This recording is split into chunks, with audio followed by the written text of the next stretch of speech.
జిల్లా collector DCP నుంచి కింది స్థాయి వరకు కాంగ్రెస్ పార్టీ కార్యకర్తల్లా పనిచేస్తున్నారంటూ ఉన్నతాధికారులపై బీఆర్ఎస్ పార్టీ నేత మాజీ ఎమ్మెల్యే బాల్క సుమన్ మండిపడ్డారు. విశాఖ ఇండస్ట్రీస్ ఉద్యోగుల్లా వ్యవహరిస్తున్నారంటూ వ్యంగ్యాస్త్రాలు సంధించారు. మున్సిపల్ ఎన్నికల వేళ మంత్రి వివేక్, ఎంపీ వంశీకృష్ణ అరాచకానికి పాల్పడ్డారని ఆరోపించారు. ఆ సమయంలో ఘర్షణకు కాంగ్రెస్ పార్టీ నేతలే కారణమన్నారు. ఆత్మరక్షణ కోసం ప్రయత్నం చేసిన తమపై అక్రమ కేసులు పెట్టించారని విమర్శించారు. సమావేశం లోపల మహిళా కౌన్సిలర్ల పట్ల అసభ్యంగా ప్రవర్తించారంటూ కాంగ్రెస్ నేతలపై ఆగ్రహం వ్యక్తం చేశారు. మీ అందరూ కూడా తెలుసు, కేతన్పల్లి మున్సిపాలిటీలో గడిచిన కొన్ని రోజులుగా ఏం జరుగుతూ ఉందో రాష్ట్రం అంతా కూడా చూస్తూ ఉంది. ఫిబ్రవరి 11వ తేదీన రాష్ట్ర వ్యాప్తంగా అన్ని మున్సిపాలిటీల్లో ఎన్నికలు జరిగినాయి. కేతన్పల్లి మున్సిపాలిటీ పరిధిలో జరిగినటువంటి ఎన్నికల్లో సిపిఐ పార్టీ, బీఆర్ఎస్ పార్టీ కలిసి మేము ఇక్కడ పోటీ చేయడం జరిగింది.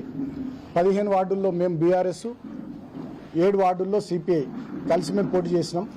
మా కౌన్సిలర్లు అందరూ కూడా భద్రాచలం సీతారాముల వారిని దర్శనం చేసుకుందామని వెళ్తే కాంగ్రెస్ పార్టీకి చెందినటువంటి వాళ్ళు 8 కార్లలో, పోలీసులు 2 కార్లలో పోయి మా వాళ్ళని కిడ్నాప్ చేసే ప్రయత్నం చేస్తే ఆ విషయం తెలిసి హైదరాబాద్ నుంచి హుటాహుటిన మేము కొంతమంది బయలుదేరి వెళ్ళి ఇమీడియట్గా మా వాళ్ళని అందరిని కూడా తీసుకొని ఇక్కడికే కేతన్పల్లి నివాసానికి తీసుకొని వచ్చి ఇక్కడనే వాళ్ళని ఉంచడం జరిగింది.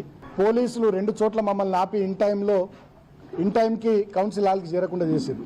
కానీ కాంగ్రెస్ పార్టీ వాళ్ళని మాత్రం వందలాది మందిని మున్సిపల్ కౌన్సిల్ దగ్గరికి వాళ్ళని అక్కడికి పంపించారు. ఆ తర్వాత మిగతా 13 మంది కౌన్సిలర్లను పంపించినాం. కానీ కౌన్సిల్ హాల్ లోపల మంత్రి వివేక్ గారు, వాళ్ళ కొడుకు ఎంపీ గారు ఇద్దరు కూర్చొని మా కౌన్సిలర్లకు బ్లాంక్ చెక్కులు ఇస్తూ కోట్లాది రూపాయలు డబ్బులు ఆఫర్ చేస్తూ ప్రలోభ పెట్టేటటువంటి ప్రయత్నం చేసినప్పటికి కూడా మా 14 మంది కౌన్సిలర్లు ఏకతాటి మీద ఉండడం జరిగింది. నా నివాసం కేతన్పల్లి, ఇక్కడనే ఈ మున్సిపాలిటీ. కోవలక్ష్మి గారు ఆసిఫాబాద్ ఎమ్మెల్యే. మమ్మల్ని మీరు పంపారు, 2 కిలోమీటర్ల దూరంలో మమ్మల్ని ఆపుతారు.